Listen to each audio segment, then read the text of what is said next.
Hello, bienvenue à toi dans ce nouvel épisode de La voix d'une amoureuse. Alors aujourd'hui, pour préparer cet épisode, en fait, je me suis basée sur un seul mot. Alors rassure-toi, je vais pas le répéter 1000 fois, mais en fait, je me suis basée sur ce qui est pour moi une base très très importante dans une relation. Que c'est une relation amoureuse, que c'est une relation amicale, une relation professionnelle, etc. Bref, mais pour moi, c'est d'ailleurs la base de tout. C'est la sécurité. J'ai envie de te parler de sécurité parce que justement, je pense que c'est une question qu'on ne se pose pas assez dans une relation amoureuse. On se pose beaucoup la question, est-ce que je suis heureuse dans mon couple? Est-ce que je suis épanouie, etc. Mais on ne se pose pas souvent la question de est-ce que je suis en sécurité? Du coup, aujourd'hui, je t'invite à te poser cette question. Peut-être à te la poser en début et en fin d'épisode. Est-ce que tu es en sécurité dans ton couple? Je vais te proposer qu'on aille voir ce que ça veut dire, la sécurité, qu'est-ce que ça englobe. Tu vas voir que ça n'est pas uniquement de la sécurité physique. Je vais te parler aussi des petites choses qui peuvent t'interpeller, les choses qui peuvent te faire dire que tu n'es pas en sécurité ou que tu es aussi en sécurité. Et je vais te proposer aussi quelques petits tips justement pour te sentir davantage en sécurité. Parce que c'est aussi le but de ce podcast, c'est que tu prennes soin de toi. Et justement, pour prendre soin de toi, il faut se sentir en sécurité. Alors, la sécurité, quand j'ai regardé un peu les définitions qu'il y avait, il y avait une définition du Larousse qui disait que c'était une situation dans laquelle une personne n'est pas exposée et n'est exposée à aucun danger ni aucun risque, en particulier les risques d'accident, d'agression physique, etc. Alors, j'aimerais bien reprendre cette définition avec toi. Une personne qui n'est exposée à aucun risque. Tu vois que dans le fait d'être en sécurité, c'est enlever des risques de potentiels dangers. Souvent, quand on fait une expérience un peu particulière, par exemple le saut en parachute, quand on prend l'avion, quand on fait du parapente, etc., il y a un temps énorme qui est pris pour poser les consignes de sécurité. Et c'est tellement précieux parce que, en fait, c'est nécessaire. C'est quelque chose où il faut justement s'exposer le moins possible au danger et faire attention. Quand tu vas à la montagne ou à la neige pour faire du ski, c'est pareil, on te met le plus possible en sécurité. Quand tu vas te balader sur la plage et qu'il y a beaucoup de vent et que la marée monte, il y a des endroits où la baignade est interdite par sécurité. Bref, c'est un mot qu'on entend partout et on l'entend énormément pour les choses de la vie quotidienne. Mettre sa ceinture de sécurité en voiture, de ne pas conduire après avoir pris tel ou tel médicament, de faire attention à ce qu'on mange, etc., etc. La sécurité, pour moi, ça va encore plus loin que ça. Et en fait, ça commence dès la naissance.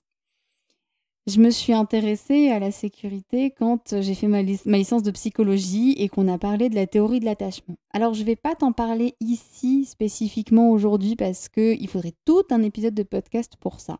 Ce sera peut-être d'ailleurs dans les prochaines semaines, donc surtout abonne-toi si tu ne veux pas manquer ça.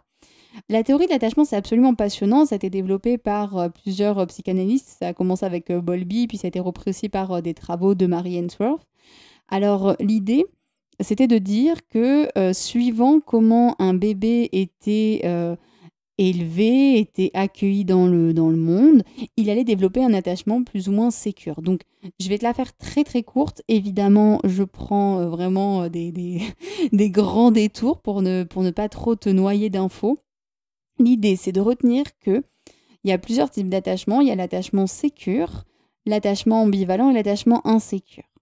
Dans l'attachement sécure, ça va être un bébé qui a une figure d'attachement qu'il a mis en sécurité. Alors, quand je parle de figure d'attachement, c'est la personne qui est le plus avec lui, là où les personnes, donc ça peut être les parents, ça peut être les éducatrices, ça peut être une nounou ou un assistant de maternelle, bref, c'est la personne qui reste longtemps avec lui.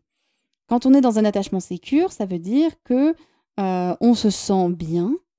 Quand la personne de qui on est très attaché s'éloigne de nous, on est quand même en sécurité, on va quand même pouvoir explorer un peu le monde et après, la personne revient et c'est OK. Après, il y a l'attachement insécure. L'attachement insécure, c'est un peu plus compliqué parce que ça va être là, pour le coup, une relation soit qui va être très très forte entre les figures d'attachement et l'enfant. Ça peut être aussi une relation très distante avec très peu d'affection ou avec beaucoup trop d'affection, bref. Et ce qui fait que quand les figures d'attachement s'en vont, l'enfant peut réagir de plusieurs manières, soit totalement bloqué, il va vraiment pleurer, être en panique totale, ou alors l'inverse total, en avoir rien à faire.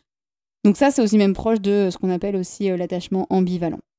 Alors l'idée, c'est pas de te poser la question de toi, comment ça s'est passé dans ton enfance, on pourra aller creuser ça quand on fera par exemple l'épisode sur l'attachement.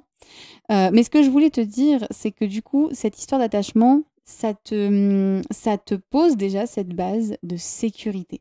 Et ça pose déjà un peu les fondamentaux dans tout ça.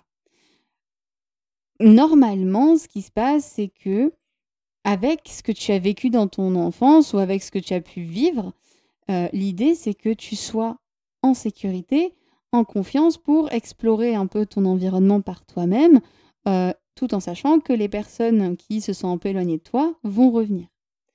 Donc c'est sûr que ça se passe toujours un peu différemment et qu'on a tous vécu de l'insécurité, hein. Pour moi, il n'y a pas d'attachement sécure à 100% ou d'attachement insécure à 100%, et c'est complètement OK. Mais voilà, l'idée, c'est vraiment de se dire comment je me sens finalement. Et ça, tu le retrouves beaucoup dans ta relation de couple. Dans ta relation de couple, déjà, tu peux te poser plusieurs questions. Tu peux te demander, tiens, comment je me sens quand mon ou ma partenaire n'est pas là? Si, par exemple, tu ne vis pas avec ton ou ta partenaire, comment ça se passe quand vous n'êtes pas ensemble? Est-ce que tu peux continuer ta vie, tu fais des choses pour toi? Est-ce que tu te poses beaucoup de questions sur qu'est-ce qu'il fait, où il est, où elle est, qu'est-ce qui se passe? Ou est-ce que tu es totalement déprimée, dévastée parce que tu te sens totalement seule, que sans ton ta partenaire, tu n'es rien et que tu n'attends qu'une chose, c'est qu'elle rentre? Alors l'idée, c'est juste de te poser la question, de voir comment c'est pour toi. Mais tu vois, quand je te disais que la sécurité, c'était pas forcément que du physique et que quand on nous en parle, c'est beaucoup hein, dans cette vie quotidienne, en fait, tu te rends compte que c'est aussi très émotionnel. C'est vraiment, finalement, comment je me sens avec l'autre. Et je te propose d'aller voir justement un petit peu les petites choses qui peuvent te montrer soit que tu es en sécurité, soit que tu es en insécurité. Donc déjà, tu l'as vu, il y a des situations. Comment ça se passe? Tu peux te poser des questions. Par exemple, tu peux te poser la question comment je me sens quand ma partenaire n'est pas avec moi. Tu peux te poser la question aussi de comment je suis dans mon corps quand je suis justement avec mon ou ma partenaire. Comment je réagis? Et tu peux même le faire avec d'autres personnes. Mais c'est un peu en fait comment se comporte mon corps. Est-ce que je peux me tenir droite, souriante, être ouverte, pourquoi pas les jambes et les bras un peu ouverts, etc. Ou est-ce que je me fais petite? Est-ce que je parle tout doucement? Est-ce que je me cache un petit peu? Est-ce que j'ai pas envie d'être remarquée? Est-ce que je suis sur la défensive aussi? Est-ce que quand l'autre me parle, je l'écoute, je peux lui répondre? Ou est-ce que j'arrête? Soit j'arrête, je coupe la communication, ou soit je suis presque dans l'agression parce que j'ai l'impression qu'il m'agresse et donc du coup je me mets sur la défensive et je peux potentiellement mal lui répondre, mal lui parler. Tout ça, c'est des comportements que tu as peut-être déjà explorés, que tu as peut-être déjà ressentis. Alors ces comportements, ils ont plein d'origines, hein. Ils n'ont pas que la question de sécurité, insécurité, mais, il y a quand même un lien assez fort avec justement ces sentiments. Donc je t'invite un peu à aller observer déjà comment tu te sens. Et si c'est pas possible pour toi d'observer ça avec ton ou ta partenaire, fais-le avec ta famille, fais-le avec un ou une amie, avec un collègue, enfin peu importe. Mais juste de voir comment tu te sens. Tu peux aussi te poser la question dans ma relation, de ma relation amoureuse, à quel endroit je me sens en sécurité ou en insécurité. C'est-à-dire, est-ce que je me sens en sécurité pour parler avec ma partenaire, pour avoir des discussions sur, je sais pas, par exemple, vos projets d'avenir, sur une demande que tu as envie de lui faire. Est-ce que là, tu te sens en sécurité? Et tu peux te baser sur ce qu'on s'est dit avant. Comment il est ton corps? Est-ce que quand tu parles avec ton ou ta partenaire, ton ventre il se noue un petit peu, tu te fais un peu petite, non, finalement tu fais pas la conversation? Ou est-ce que à la moindre petite contradiction de ta partenaire, ça part en quart de tour et tu l'envoies bouler.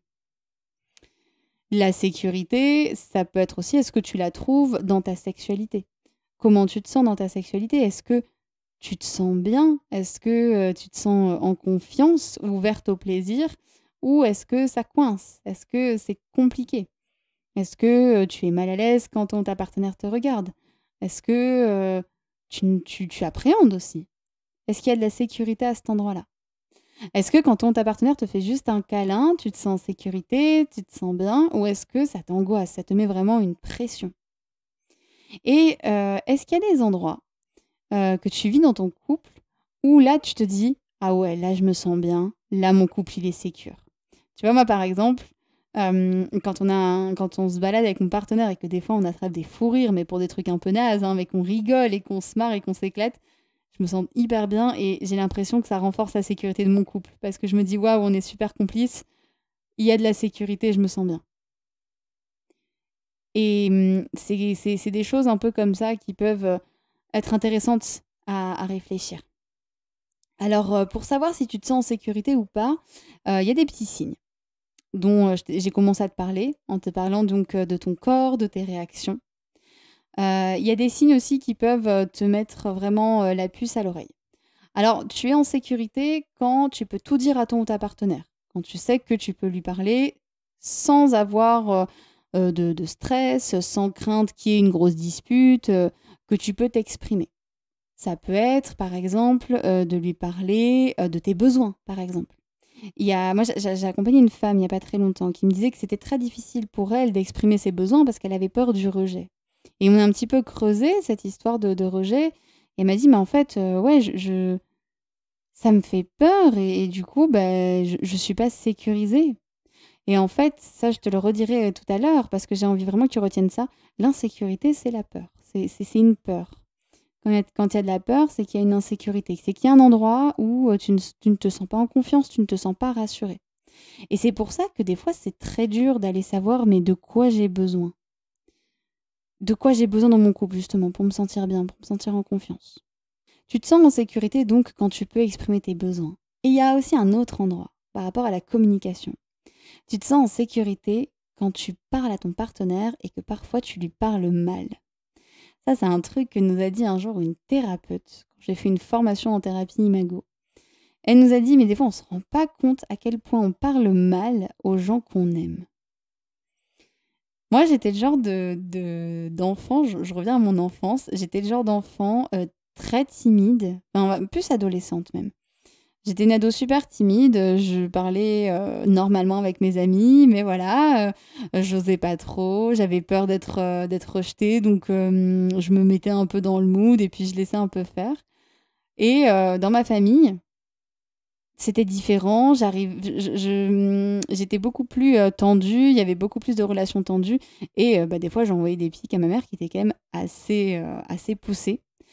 Et je pense qu'il y avait une partie de moi qui savait que je pouvais le faire, que j'étais en sécurité et qu'elle allait pas être violente avec moi à côté, oui, qu'elle allait me répondre, mais il y avait quelque chose. Et c'est vrai que moi, j'ai remarqué que parfois, et ça peut faire un peu peur, hein, mais que parfois, effectivement, comme je me sentais en confiance avec une personne, je pouvais des fois mal lui parler. Ce qui n'est absolument pas OK, hein, clairement. Et d'ailleurs, c'est quelque chose que j'ai fini par réaliser, de me dire, bah, en fait, c'est pas OK de pouvoir faire ça parce que en parlant mal à cette personne, je le mets ou je la mets en insécurité. Donc c'est pas OK. Mais je voulais t'inviter à réfléchir à ce point parce que je trouve que c'est vraiment important de te poser la question de comment je parle à ma partenaire et qu'est-ce que je lui évoque finalement. Donc ça, je trouvais ça vraiment important de te poser ça. Maintenant, j'ai envie de revenir sur les petits signes qui peuvent t'alerter. Par exemple, quand tu es en insécurité. Quand tu es en insécurité, déjà, on l'a vu, ton corps peut se contracter, peut vraiment ne pas bien réagir. Tu peux arriver à avoir une boule au ventre. Bref, ce sont vraiment des signes qui marquent qu'il y a un problème. Mais le plus gros signe qui montre que tu es en insécurité, c'est que tu as peur. C'est que tu appréhendes. c'est que tu n'oses pas parler à ta partenaire parce que tu sais pas comment elle va réagir, tu sais pas si elle va pas être violente avec toi. Là, pour le coup, au-delà de l'insécurité, c'est ce qu'on appelle du danger. Et c'est pour ça que dans la définition tout à l'heure, c'était bien précisé que l'idée, c'est d'être dans une situation où il n'y a pas de danger. Donc là, je t'invite à vraiment, vraiment t'interroger sur ça, sur est-ce que je suis en danger. L'insécurité, ça peut être aussi quand tu t'effaces dans la relation, quand tu laisses toute la place à l'autre parce que tu te dis, si je prends ma place, qu'est-ce qui va se passer finalement? En tout cas, je trouve que le plus grand messager pour tout ça, ça reste le corps. Le corps, lui, il sait s'il est en sécurité ou pas. Et il va tout faire pour te mettre en sécurité. Donc, voilà, il va tout faire pour te protéger. Il va tout faire pour t'éviter les situations compliquées. C'est pas toujours facile. Voilà ce que je voulais te dire un petit peu par rapport à ce sentiment d'insécurité et de sécurité. C'est beaucoup d'infos en vrac, ça fait beaucoup de choses. C'est un sujet très large qui mériterait même plusieurs podcasts parce que c'est vraiment important aussi de voir tout ce qui peut y passer. Bien sûr, je n'évoque pas ici l'importance de la sécurité quand on a vécu un trauma, où là c'est vraiment fondamental de pouvoir se mettre en sécurité. Et il y a plein de thérapies, de méthodes aussi qui existent pour retrouver cette sécurité. C'est quelque chose qu'on pourra aborder, pourquoi pas avec un ou une spécialiste un jour. Mais en tout cas, là, moi j'avais surtout envie de savoir si toi, tu te sentais en sécurité dans ton couple pour vivre des projets, pour créer des choses, pour vivre une sexualité qui te correspond et pour vivre la relation qui te correspond. Parce que c'est vrai que moi je parle beaucoup de prendre soin de soi dans sa relation de couple, mais ça ne peut marcher que si tu es en sécurité et que si tu peux faire des choses pour toi. Parce que si l'autre est tout le temps derrière ton dos, c'est difficile. J'aimerais que tu retiennes pour moi 2 mots-clés qui sont vraiment importants. Pour moi, la sécurité, ça va avec confiance.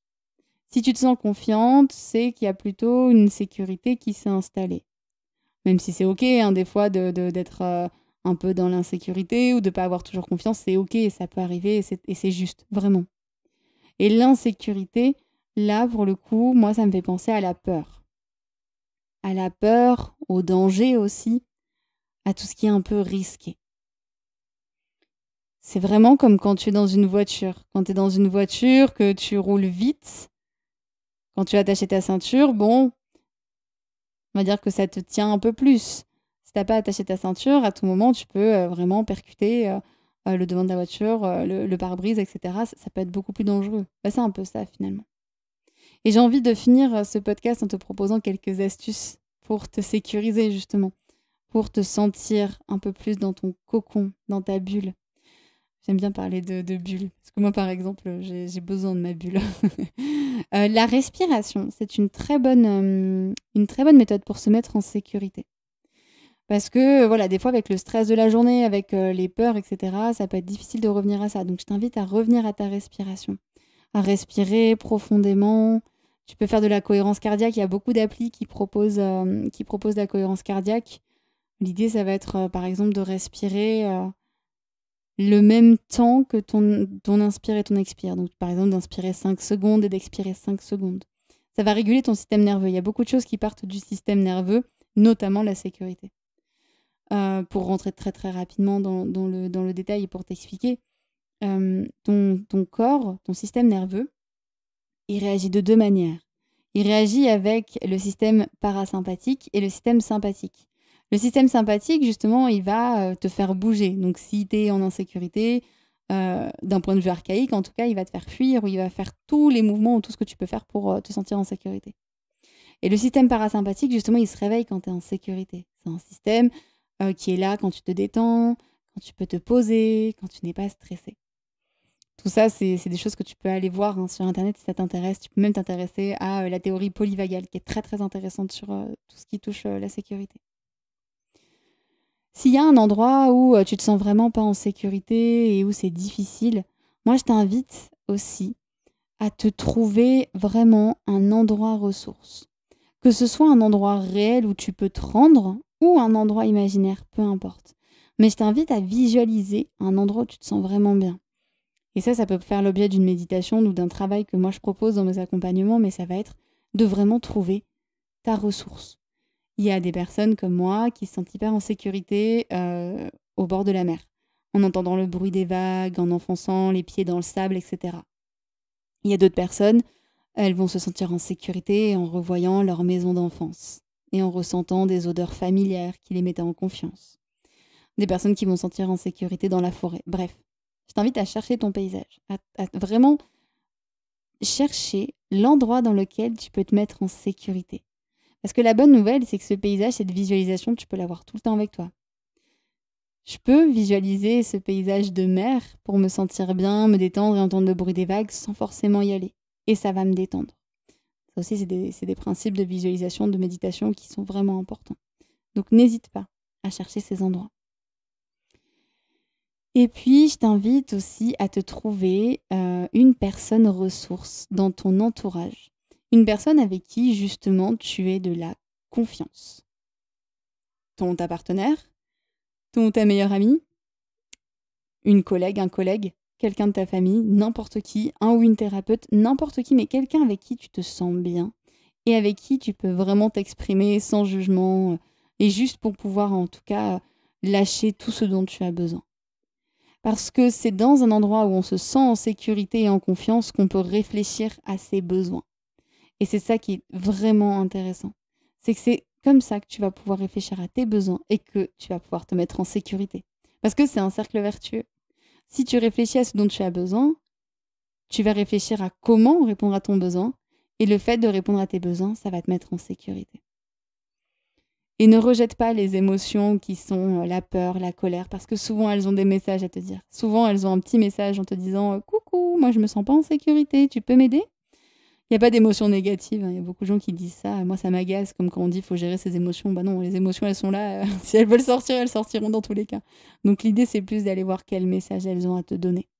Le message, c'est quoi? Et quand tu disputes avec ton partenaire, pourquoi t'es pas en sécurité? Est-ce que tu as peur de l'eau, de la perdre? Qu'est-ce qui se passe pour toi? Voilà ce que je voulais te dire sur la sécurité et pourquoi c'est aussi important dans ta relation amoureuse. Je pense que je referai des épisodes à ce sujet. J'ai ouvert 10 000 portes. J'ai conscience que ça fait beaucoup d'informations. Donc, je te remercie pour ton écoute. Si tu as des questions, justement, si tu as envie que je développe certaines choses, n'hésite pas à me les poser en commentaire. N'hésite pas à m'envoyer un message. Tu as tout ce qu'il faut dans la description du podcast. N'hésite pas aussi à me proposer des idées d'épisodes si tu en as. Et bien sûr, je t'invite à t'abonner, comme ça tu pourras garder avec toi ces épisodes et surtout ne pas manquer les prochains. Et je réévoquerai cette question de la sécurité parce qu'elle est fondamentale vraiment dans ta relation amoureuse.